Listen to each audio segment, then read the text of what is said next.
जय सिया राम दोस्तों। तो आज हम बात करेंगे हमारे सनातन धर्म की कुछ पूजा पद्धतियों के बारे में।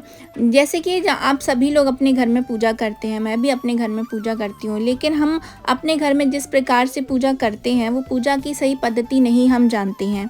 तो आज हम जानेंगे उसी पूजा पद्धति के बारे में जो कि हमारे शास्त्रों में बताई गई है। प्राचीन धर्म होने के नाते हमारे यहाँ हर धार्मिक कृत्य की एक विशिष्ट विधि होती है। समय और परिस्थितियों के अनुरूप हमें छोटी और बड़ी दोनों तरीके की पूजा की सुविधा है। यदि हम छोटी पूजा करना चाहते हैं तो पंचोपचार पूजन विधि का पालन कर सकते हैं। वहीं यदि हम विस्तृत पूजा की इच्छा है तो उसके लिए षडोपचार पूजन विधि का पालन करना होता है। इसमें चरण दर चरण पूजन के नियमों का समावेश किया जाता है। देखिए दोस्तों, वैसे तो भगवान का कहा जाता है कि वो भाव के भूखे होते हैं, लेकिन जब कभी भी आपको अपनी कोई भी मनोकामना की पूर्ति के लिए भगवान की पूजा अर्चना करनी होती है तो उसकी हमारे शास्त्रों में कुछ विधियां बताई गई हैं। तो आज हम जानेंगे उन्हीं 3 विधियों के बारे में। हिंदू धर्म में हर घर में पूजा पाठ किए जाते हैं। पूजा पाठ करना हिंदू धर्म का एक अभिन्न अंग भी माना जाता है। पूजा के माध्यम से हम ईश्वर के प्रति श्रद्धा, कृतज्ञता और धन्यवाद को प्रकट भी करते हैं। घर के अलावा मंदिरों में भी नियमित तौर पर देवी देवताओं की पूजा की जाती है। घर, मंदिर और अनुष्ठान सभी में पूजा की विधियां बदल जाती हैं, क्योंकि जब समय और परिस्थिति के अनुसार छोटी या बड़ी पूजा की जाती है। छोटी पूजा की बात करें तो इसमें घर पर नियमित तौर से की जाने वाली पूजा पाठ शामिल होती है, जिनमें आमतौर पर पंचोपचार पूजा विधि का पालन आप कर सकते हैं। वहीं यदि विस्तृत पूजा की हम बात करें तो इसके लिए दशोपचार पूजा या षडोपचार पूजा विधि का पालन करना पड़ता है। तो इस प्रकार से हमारे शास्त्रों में पूजा करने के लिए कुछ जरूरी विधियां बताई गई हैं, जिनमें से हैं पंचोपचार, दशोपचार और षडोपचार पूजन विधि जिनको कहा जाता है। तो आइए पहले इनका थोड़ा सा वृत्तांत जान लेते हैं। पंचोपचार पूजन जैसे कि समझ में आ रहा है कि 5 विधियों से इनकी पूजा की जाती है। इसमें 5 विधियों से आप पूजा कर सकते हैं, जिसमें गंध, फूल, धूप, दीप और नैवेद्य आदि शामिल होता है। सबसे पहले भगवान को गंध यानी कि चंदन, हल्दी या कुमकुम का तिलक लगाया जाता है। ताजे पुष्प अर्पित किए जाते हैं। फिर धूप या अगरबत्ती लगाई जाती है।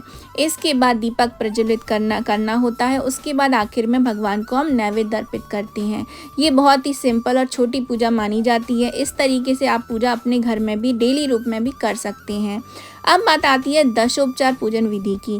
तो इसमें 10 चरणों में भगवान की पूजा अर्चना की जाती है, जिसमें आप पाद्य, अर्घ्य, आचमन, स्नान, वस्त्र, गंध, पुष्प, धूप, दीप और नैवेद्य शामिल होते हैं। यदि आपके घर पर मंदिर है और आपने विधि विधान से देवी देवताओं को घर पर स्थापित किया है तो आपको दशोपचार विधि से प्रतिदिन भगवान की पूजा अर्चना करना चाहिए। उसके बाद आती है षडोपचार पूजन विधि। षडोपचार विधि से पूजा करने में इसमें 16 चरण आते हैं। इसमें पाद है, अर्घ्य है, आचमन है, स्नान, वस्त्र, उपवस्त्र, यज्ञोपवीत या जनेऊ, आभूषण, गंध, पुष्प, धूप, दीप, नैवेद्य, तांबुल, स्तवन पाठ, तर्पण और नमस्कार किया जाता है। इस तरीके से षडोपचार पूजन किया जाता है। षडोपचार पूजन विस्तृता कोई अनुष्ठान किया जाता है तो वो ब्राह्मणों के द्वारा, किसी योग्य विद्वान पंडित के द्वारा कराया जाता है। अब हम षडोपचार पूजन की विस्तृत रूप से पूजा जानते हैं। षडोपचार पूजन में किए जाने वाली पद्धति की आज हम बात करने वाले हैं। तो जो पहला स्टेप आता है देवता का आवाहन करना, यानी कि देवता को बुलाना। आपने जिस भी देवता का अनुष्ठान किया हो, देवता अपने अंग, परिवार, आयुध और शक्ति सहित पधारें तथा मूर्ति में प्रतिष्ठित होकर हमारी पूजा ग्रहण करें। इस हेतु संपूर्ण शरणागत भाव से देवता से प्रार्थना करना होती है, अर्थात उनका आवाहन किया जाता है।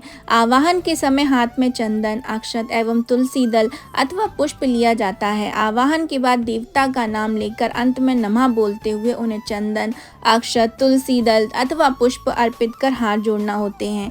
देवता के रूप में अनुसार उनका नाम लेना होता है। उदाहरण के लिए श्री गणपति के लिए श्री गणपते नमः, श्री भवानी देवी के लिए श्री भवानी देव्ये नमः आदि कह के हम भगवान का आवाहन करते हैं। दूसरा जो चरण आता है वो आता है देवता को आसन देना, यानी कि विराजमान हेतु भगवान को आसन देना।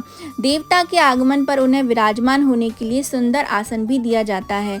ऐसी कल्पना कर विशिष्ट देवता को प्रिय उनका पत्र, पुष्प आदि, उदाहरण के लिए श्री गणेश को दूर्वा, शिव जी को बेलपत्र, विष्णु जी को तुलसी अथवा अक्षत अर्पित किए जाते हैं। इस तरीके से हम भगवान को बुला करके उनको आसन ग्रहण करवाते हैं। तीसरे चरण में पाद आता है। देवता को चरण धोने के लिए जल देना होता है पाद प्रक्षालन के लिए। देवता को ताम्र पत्र में रखकर उनके चरणों पर आचमनी से जल चढ़ाया जाता है। ये हमारे हिंदू रीति रिवाजों का एक अभिन्न अंग भी है। जब भी हम किसी गेस्ट को बुलाते हैं तो उसके पैर हम जरूर से धुलवाते हैं। चौथा जो चरण आता है वो आता है और देवता को अर्घ देना। देवता को हाथ धोने के लिए जल भी देना होता है, जिसको हम हस्त प्रक्षालन भी कहते हैं। आचमनी में जल लेकर उसमें चंदन, अक्षत तथा पुष्प डालकर उसे मूर्ति के हाथ पर चढ़ाया जाता है। पांचवें चरण में आचमन किया जाता है। देवता को कुल्ला करने के लिए जल देना होता है, जिसको हम मुख प्रक्षालन भी कहते हैं। आचमनी में कपूर मिश्रित जल लेकर उसे देवता को अर्पित करने के लिए ताम्रपत्र में छोड़ देते हैं। अब आता है पूजा का छठा चरण, जिसे हम स्नान कहते हैं। देवता पर जल चढ़ाना। धातु की मूर्ति, यंत्र, शालिग्राम इत्यादि हो तो उन पर जल चढ़ाएं। मिट्टी की मूर्ति हो तो पुष्प अथवा तुलसी दल से केवल जल छिड़कें। चित्र हो तो उसे पहले से सूखे वस्त्र से पोंछ लें, फिर गीले कपड़े से पुनः सूखे कपड़े से पोंछें। देवताओं की प्रतिमाओं को पोंछने के लिए प्रयुक्त जो है वस्त्र आपका स्वच्छ होना चाहिए। वस्त्र नया हो तो 1-2 बार पानी में भिगोकर तथा सुखा कर के प्रयोग करें। अपने कंधे के उपरने से अथवा धारण किए वस्त्र से देवताओं को कभी नहीं पोंछना चाहिए। देवताओं को पहले पंचामृत से स्नान करवाएं। इसके अंतर्गत दूध, दही, घी, मधु तथा शक्कर से क्रमानुसार स्नान करवाया जाता है। एक पदार्थ से स्नान करवाने के उपरांत तथा दूसरे पदार्थ से स्नान करवाने से पूर्व आपको जल चढ़ाना चाहिए। उदाहरण के लिए दूध से स्नान करवाने के बाद आपको दही से स्नान करवाने से पूर्व आपको जल चढ़ाना चाहिए। फिर देवता को चंदन तथा कपूर मिश्रित जल से स्नान कराना चाहिए। आचमनी से जल चढ़ाकर सुगंधित द्रव्य मिश्रित जल से फिर स्नान कराइए। देवताओं को उष्णोदक से स्नान कराएं। उष्णोदक अर्थात अत्यधिक गर्म नहीं बल्कि गुनगुने पानी से स्नान कराना चाहिए। देवताओं को सुगंधित द्रव्य मिश्रित जल से स्नान करवाने के उपरांत गुनगुना जल डालकर महाअभिषेक स्नान करना चाहिए। महाअभिषेक करते समय देवताओं पर धीमी गति की निरंतर धारा पड़ती रहे, इसका ध्यान जरूर से रखें। इसके लिए अभिषेक पात्र का प्रयोग करें। संभव हो तो महाअभिषेक के समय विविध सूक्तों का उच्चारण भी करते रहें। महाअभिषेक के उपरांत आपको पुनः आचमन के लिए ताम्रपत्र में जल छोड़ना चाहिए तथा देवताओं की प्रतिमाओं को पोंछ करके रख देना चाहिए।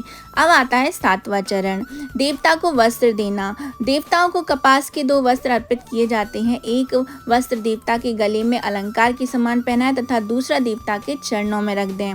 अब आता है 8वां चरण, देवता को उपवस्त्र अथवा यज्ञोपवीत यानी कि जनेऊ आपको अर्पित करना होता है। पुरुष देवताओं को यज्ञोपवीत यानी कि उपवस्त्र अर्पित जरूर से करें।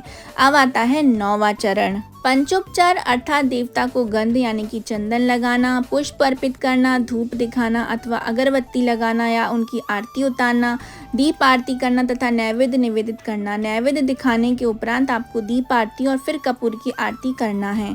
अब आता है 14वां चरण, देवता को मन पूर्वक जो है आपको नमस्कार करना चाहिए। फिर आता है 11वां चरण, जिसमें परिक्रमा आती है। नमस्कार के उपरांत देवता के चारों ओर परिक्रमा करना चाहिए। परिक्रमा करने की सुविधा ना हो तो अपने स्थान पर ही खड़े होकर 3 बार आपको घूम लेना चाहिए। अब आता है 16वां चरण, जिसमें आती है मंत्र पुष्पांजलि। परिक्रमा के उपरांत मंत्र पुष्प उच्चारण कर देवता को अक्षत अर्पित किए जाते हैं। फिर पूजा में हमसे हुई ज्ञात अज्ञात या जो भी त्रुटियां हो जाती हैं उनके लिए अंत में देवता से क्षमा मांगी जाती है और पूजा का समापन किया जाता है। अंत में विभूति लगाई जाती है, तीर्थ प्राशन करें और प्रसाद ग्रहण किया जाता है। इस तरीके से जो षडोपचार पूजन होता है वो संपूर्ण होता है। षडोपचार जो पूजन क्रिया है ये हमारे यहाँ किसी विशिष्ट त्योहारों पे या जन्मदिनों पे जब हम किसी विद्वान पंडित को बुला करके पूजा करवाते हैं तभी की जाती है। अन्यथा आप घर में जो भी पूजा अर्चना करते हैं उसमें आप पंचोपचार विधि के द्वारा पूजा कर सकते हैं। पंचोपचार पूजा करना और षडोपचार पूजन की जो विधियाँ होती हैं वो अलग अलग होती हैं, लेकिन यदि आप मन से इन दोनों पूजाओं को यदि करते हैं तो भगवान आपको ज़रूर से उसका जो है शुभ फल प्रदान करते हैं। ऐसा नहीं है कि आप पंचोपचार पूजा कर रहे हैं तो आपको उसमें आपकी पूजा में कमी आएगी, आप षडोपचार पूजन कर रहे हैं तो आपको पूजा का ज़्यादा लाभ मिलेगा। तो ऐसा नहीं है, जैसी जैसी आपकी मनोकामनाएं होती हैं उस तरीके से जो है पूजा पद्धति हमारे शास्त्रों में बताई गई है। इन पूजा पद्धतियों का केवल यही मतलब है कि जब भी हम किसी भी देवता की अपने इष्ट देवता को अपने घर में बुलाते हैं, तो जैसे हम किसी भी गेस्ट को अपने घर में बुलाते हैं तो उसको हम पानी देते हैं, उसके हाथ पैर धुलाते हैं, या उसको स्नान करना होता है तो हम उसको स्वच्छ वस्त्र देते हैं, उसको खाना खिलाते हैं। बिल्कुल ठीक उसी तरीके से हम भगवान का आवाहन ध्यान करते हैं, उनको हवन करते हैं, तब उनको जो नैवेद्य होता है वो भगवान हवन के द्वारा ही लेते हैं। तो आपको हवन भी ज़रूर से करना चाहिए। इस तरीके से आप अपनी जो पूजा है उसको संपूर्ण कर सकते हैं और पूजा का संपूर्ण लाभ भी आप उठा सकते हैं। तो ये थी मेरी छोटी सी इन्फॉर्मेशन पूजा पद्धति के बारे में हमारे सनातन धर्म की। आप सभी को कैसे लगी है कमेंट बॉक्स में ज़रूर से बताइएगा। क्या आप भी पंचोपचार पूजा विधि जो है अपने घर में रेगुलर बेसिस पे करते हैं? यदि करते हैं तो कमेंट बॉक्स में मुझे ज़रूर से बताइएगा। तो अभी मैं आपसे ले रही हूँ विदा। हम मिलेंगे नेक्स्ट वीडियो में किसी नई इन्फॉर्मेशन के साथ में। अभी के लिए आप सभी लोगों को जय जय सिया राम।